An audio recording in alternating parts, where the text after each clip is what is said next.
नमस्कार दोस्तों, मैं डॉक्टर नम्रता श्रीवास्तव अपने चैनल में आपका बहुत बहुत स्वागत करती हूँ।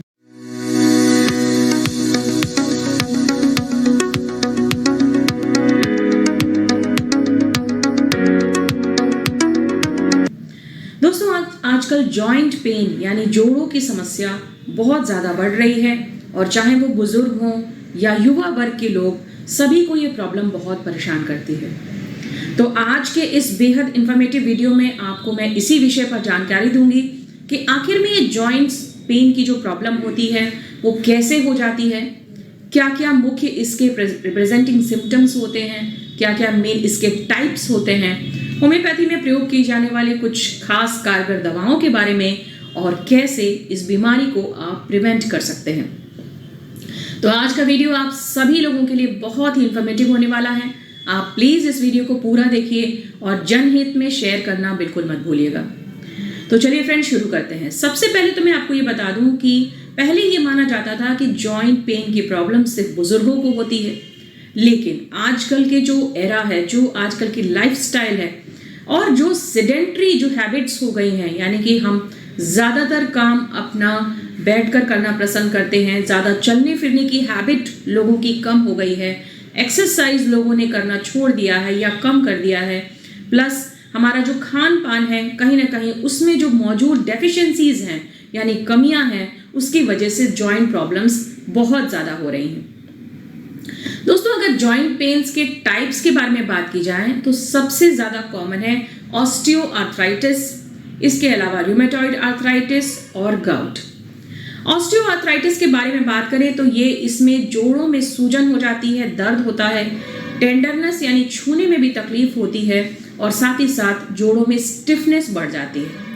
रूमेटॉइड आर्थराइटिस भी एक टाइप का आर्थराइटिस है, यानी जोड़ों की सूजन है, जिसमें आपका जो इम्यून सिस्टम है यानी कि जो आपकी प्रतिरोधक क्षमता है वो ही आपके घुटनों के खिलाफ काम करने लगती है। इससे आपके जोड़ों के बीच का जो साइनोवियल फ्लूइड है वो कम होने लगता है, कार्टिलेजेस घिसने लगते हैं और बहुत ज़्यादा सीवियर पेन होता है।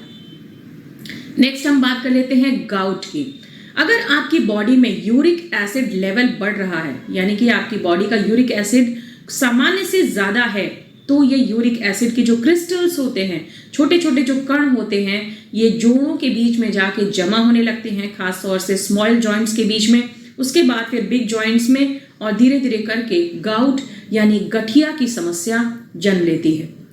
दोस्तों, पहले ये माना जाता था कि बुजुर्गों को ज़्यादा होता है। ऐसा इसलिए क्योंकि बुजुर्गों की जैसे जैसे हमारी एज बढ़ती है, ब्लड सर्कुलेशन कम होने लगता है, जोड़ों के बीच में जो कार्टिलेजेस मौजूद होते हैं यानी जो गद्दी नुमा आकृति होती है जो कि जोड़ को चलने में मदद करती है, वो कार्टिलेजेस घिसने लगते हैं।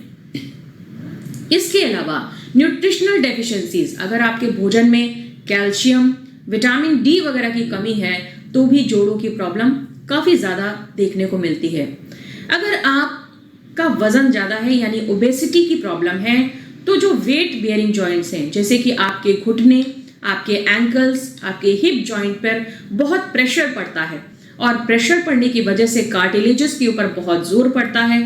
समय के साथ साथ ये कार्टिलेजेस घिसने लगते हैं और जॉइंट पेन की प्रॉब्लम होने लगती है। इसके अलावा अगर आप कोई हैवी एक्टिविटी करते हैं, जैसे कि मान लीजिए कि आप एथलीट हैं या कि आपका भागने दौड़ने वाला कोई ऐसा ऑक्यूपेशन है, या फिर आप कोई वेट लिफ्टिंग करते हैं, वजन उठाने वाला कार्य करते हैं, या फिर जो स्पोर्ट्स पर्सन हैं जिनके घुटनों के ऊपर, जिनके जॉइंट्स के ऊपर बहुत ज़्यादा जोर पड़ता है, उनको भी समय के साथ साथ आर्थराइटिस की प्रॉब्लम जन्म ले लेती है। जिन लोगों को बहुत ज़्यादा खट्टा खाने की आदत है, धीरे धीरे करके उनके भी जोड़ में प्रॉब्लम आने लगती है। डायबिटीज़ के केस में भी अगर डायबिटीज़ आपका अनकंट्रोल्ड चल रहा है तो भी आर्थराइटिस की प्रॉब्लम बहुत कॉमन है। इसके अलावा अगर आप जो है एक्सरसाइज नहीं करते हैं, दोस्तों एक्सरसाइज एक बहुत इंपॉर्टेंट पॉइंट है जिसको कि अगर आप चाहते हैं कि आपको जीवन में कभी आर्थराइटिस की प्रॉब्लम ना हो, कभी जोड़ के दर्द का सामना ना करना पड़े, तो आप एक्सरसाइज ज़रूर करिए। यानी कि जो लोग अक्सर बैठने वाला काम करते हैं उनको ये देखने को मिलता है कि ये आर्थराइटिस की प्रॉब्लम ज़्यादा होती है, क्योंकि उनका ब्लड सर्कुलेशन जो होता है वो थोड़ा स्लो हो जाता है, धीरे धीरे करके वहाँ का जो जॉइंट के बीच की जो स्पेस होती है वो कम होने लगती है और आर्थराइटिस की प्रॉब्लम का जन्म होता है। दोस्तों अब बात कर लेते हैं कि इसका क्या सिम्टम होता है। जैसे कि अगर किसी को आर्थराइटिस की प्रॉब्लम होगी तो उसके जोड़ों में स्वेलिंग आ सकती है, यानी सूजन हो सकती है, काफ़ी तेज दर्द होता है और स्टिफनेस हो जाती है, यानी कि जोड़ को मूवमेंट करने में, उसको चलाने में, यानी उसको हिलाने डुलाने में काफ़ी दिक्कत होती है और कभी कभी टेंडरनेस हो जाती है, यानी कि आप उसको छूने में भी काफ़ी जो है दर्द होता है। पेशेंट आता है, डॉक्टर साहब कहता है कि डॉक्टर साहब हमारे छूइएगा मत, नहीं तो हमारा दर्द और बढ़ जाएगा। तो इस तरीके के सिम्टम्स देखने को मिलते हैं। अब बात कर लेते हैं कि आखिर में इसका ट्रीटमेंट क्या है। दोस्तों होम्योपैथी की अगर बात करें तो होम्योपैथी में जॉइंट पेन्स के लिए, चाहे वो ऑस्टियोआर्थराइटिस हो, ऑस्टियोपोरोसिस हो, रूमेटॉइड आर्थराइटिस हो, गाउट हो, सभी प्रॉब्लम्स के लिए बहुत ही कारगर दवाइयाँ उपलब्ध हैं। लेकिन इसमें खासियत ये है कि पेशेंट टू पेशेंट जो सिम्टम्स वेरी करते हैं। जैसे मान लीजिए किसी को जॉइंट प्रॉब्लम है तो उसको चलने से आराम मिल रहा है, या किसी को जॉइंट प्रॉब्लम है तो उसको बैठने से आराम मिल रहा है, या फिर अगर वो लेट जाता है तो उसको आराम मिलता है। इन सारी छोटे छोटे जो एस्पेक्ट्स होते हैं, छोटी छोटी जो पॉइंट्स होते हैं, कैरेक्टरिस्टिक सिम्टम्स होते हैं, इनको भी ध्यान हैं जिससे कि पेशेंट को इमीडिएट रिलीफ मिलता है। लोग कहते हैं कि हमने होम्योपैथिक मेडिसिन खाई और हमारा दर्द बढ़ गया। दोस्तों अगर मेडिसिन का चुनाव एकदम एक्यूरेट है, एकदम सही है, तो दर्द अगर थोड़ा बहुत बढ़ भी गया तो वो आपके फायदे के लिए है। याद रखिए, अगर कोई मेडिसिन बिल्कुल सही सिलेक्ट की गई है तो पहले थोड़ा सा वो आपकी प्रॉब्लम को थोड़ा सामने लाएगी और उसके बाद उस प्रॉब्लम को जड़ से आराम देने में आपकी बहुत मदद करेगी। तो चलिए बिना देरी के आपको कुछ बताती हूँ कुछ दवाइयों के बारे में। सबसे पहले मैं नाम लेना चाहूंगी रस्टॉक्स 30 का। दोस्तों रस्टॉक्स को अगर आप होम्योपैथी का पेन किलर कहें तो शायद ये गलत नहीं होगा। रस्टॉक्स ऐसी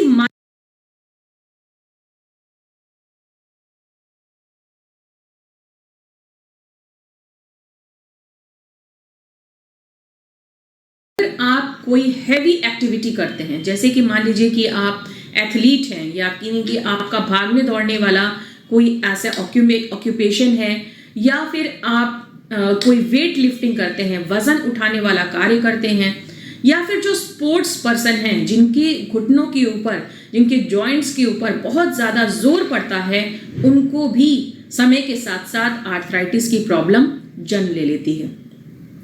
जिन लोगों को बहुत ज़्यादा खट्टा खाने की आदत है, धीरे धीरे करके उनके भी जोड़ में प्रॉब्लम आने लगती है।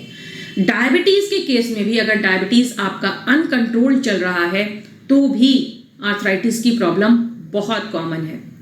इसके अलावा अगर आप जो है एक्सरसाइज नहीं करते हैं, दोस्तों एक्सरसाइज एक बहुत इंपॉर्टेंट पॉइंट है जिसको कि अगर आप चाहते हैं कि आपको जीवन में कभी आर्थराइटिस की प्रॉब्लम ना हो, कभी जोड़ के दर्द का सामना ना करना पड़े, तो आप एक्सरसाइज ज़रूर करिए। यानी कि जो लोग अक्सर बैठने वाला काम करते हैं उनको ये देखने को मिलता है कि ये आर्थराइटिस की प्रॉब्लम ज़्यादा होती है, क्योंकि उनका ब्लड सर्कुलेशन जो होता है वो थोड़ा स्लो हो जाता है, धीरे धीरे करके वहाँ का जो जॉइंट के बीच की जो स्पेस होती है वो कम होने लगती है और आर्थराइटिस की प्रॉब्लम का जन्म होता है। दोस्तों अब बात कर लेते हैं कि इसका क्या सिम्टम होता है। जैसे कि अगर किसी को आर्थराइटिस की प्रॉब्लम होगी तो उसके जोड़ों में स्वेलिंग आ सकती है, यानी सूजन हो सकती है, काफ़ी तेज दर्द होता है और स्टिफनेस हो जाती है, यानी कि जोड़ को मूवमेंट करने में, उसको चलाने में, यानी उसको हिलाने डुलाने में काफ़ी दिक्कत होती है और कभी कभी टेंडरनेस हो जाती है, यानी कि आप उसको छूने में भी काफ़ी जो है दर्द होता है। पेशेंट आता है, डॉक्टर साहब कहता है कि डॉक्टर साहब हमारे छूइएगा मत, नहीं तो हमारा दर्द और बढ़ जाएगा। तो इस तरीके के सिम्टम्स देखने को मिलते हैं। अब बात कर लेते हैं कि आखिर में इसका ट्रीटमेंट क्या है। दोस्तों होम्योपैथी की अगर बात करें तो होम्योपैथी में जॉइंट पेन्स के लिए, चाहे वो ऑस्टियोआर्थराइटिस हो, ऑस्टियोपोरोसिस हो, रूमेटॉइड आर्थराइटिस हो, गाउट हो, सभी प्रॉब्लम्स के लिए बहुत ही कारगर दवाइयाँ उपलब्ध हैं। लेकिन इसमें खासियत ये है कि पेशेंट टू पेशेंट जो सिम्टम्स वेरी करते हैं। जैसे मान लीजिए किसी को जॉइंट प्रॉब्लम है तो उसको चलने से आराम मिल रहा है, या किसी को जॉइंट प्रॉब्लम है तो उसको बैठने से आराम मिल रहा है, या फिर अगर वो लेट जाता है तो उसको आराम मिलता है। इन सारी छोटे छोटे जो एस्पेक्ट्स होते हैं, छोटी छोटी जो पॉइंट्स होते हैं, कैरेक्टरिस्टिक सिम्टम्स होते हैं, इनको भी ध्यान रखकर दवाइयाँ लिखी जाती हैं जिससे कि पेशेंट को इमीडिएट रिलीफ मिलता है। लोग कहते हैं कि हमने होम्योपैथिक मेडिसिन खाई और हमारा दर्द बढ़ गया। दोस्तों, अगर मेडिसिन का चुनाव एकदम एक्यूरेट है, एकदम सटीक है, तो दर्द अगर थोड़ा बहुत बढ़ भी गया तो वो आपके फायदे के लिए है। याद रखिए, अगर कोई मेडिसिन बिल्कुल सही सिलेक्ट की गई है तो पहले थोड़ा सा वो आपकी प्रॉब्लम को थोड़ा सामने लाएगी और उसके बाद उस प्रॉब्लम को जड़ से आराम देने में आपकी बहुत मदद करेगी। तो चलिए बिना देरी के आपको कुछ बताती हूँ कुछ दवाइयों के बारे में। सबसे पहले मैं नाम लेना चाहूँगी रस्टॉक्स 30 का। दोस्तों, रस्टॉक्स को अगर आप होम्योपैथी का पेन किलर कहें तो शायद ये गलत नहीं होगा। रस्टॉक्स एक ऐसी मार्वेलस दवा है जो कि जॉइंट पेन्स में काफ़ी काम करती है और ख़ास तौर से ठंड के मौसम में जब ठंडी हवाएं चलती हैं तब ये पेशेंट को बहुत काम देती हैं। रस्टॉक्स का जो पेशेंट होता है वो कहता है कि डॉक्टर साहब, हम बैठे रहते हैं और जब उठते हैं तो हमारा दर्द बहुत तेज बढ़ जाता है और जब बढ़ता है उसके बाद हम चलना शुरू करते हैं तो जब थोड़ा चल लेते हैं तो मेरा दर्द आराम हो जाता है। यही है वो रस्टॉक्स का सिम्टम जिसको देखकर रस्टॉक्स 30 प्रिस्क्राइब की जाती है। इसके अलावा अगर बात की जाए तो कॉल्चिकम एक बहुत अच्छी दवा है। दोस्तों, कॉल्चिकम का जो पेशेंट होता है वो अपने जॉइंट को छूने नहीं देता है, इतना सीवियर पेन होता है। खासतौर से रूमेटॉइड आर्थराइटिस की बात करें तो इतना तेज पेन होता है कि जोड़ में अकड़न आ जाती है, जॉइंट में सूजन आ जाती है, स्वेलिंग रेडनेस जैसी दिखाई देती है। पेशेंट दर्द से करहा रहा होता है और कहता है कि डॉक्टर साहब, हमारे जोड़ को छूइएगा मत, नहीं तो दर्द और बढ़ जाएगा। इस केस में कॉल्चिकम 30 को प्रिस्क्राइब किया जाता है। 2-2 बूंद करके अगर 3 बार लिया जाए तो काफ़ी फायदा मिलता है। चलिए चलते चलते आपको गाउट की भी एक मेडिसिन बता दे रही हूँ जो कि बहुत ही स्पेसिफिक है, होम्योपैथी में बहुत अच्छा काम करती है। यूरिक एसिड के लेवल को भी ये समय से लाने में, कंट्रोल करने में काफ़ी मदद करती है और वो है अर्टिका यूरेंस क्यू।